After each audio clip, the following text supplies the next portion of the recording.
বঙ্গোপসাগর থেকে বরগুনার তালতলীর আকাশে রহস্যময় এই আলোর ঝলক নিয়ে চাঞ্চল্যের সৃষ্টি হয়েছে। এ নিয়ে তোলপাড় চলছে সোশ্যাল মিডিয়ায়।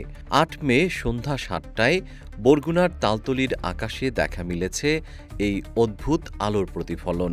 হঠাৎ ভেসে আসা সেই রহস্যময় আলো ঘিরে স্থানীয়দের মাঝে তৈরি হয়েছে ব্যাপক কৌতূহল। আবার অনেকেই আতঙ্কিত। কেউ বলছেন এটি প্রাকৃতিক কোনো আলোর প্রতিফলন, আবার অনেকেই প্রশ্ন তুলেছেন এটি ভারতের কোনো মিসাইলের অংশ কিনা তা নিয়ে।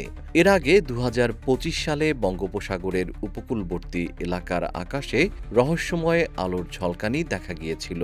অনুসন্ধানে জানা যায় সেটি কোনো ভিন গ্রহের যান বা অলৌকিক ঘটনা ছিল না। ভারতের ওড়িশার চাঁদিপুর থেকে ইসরোর সফল অগ্নি মিসাইল 5 উৎক্ষেপণের কারণে তখন আলোকছটা সৃষ্টি হয়েছিল।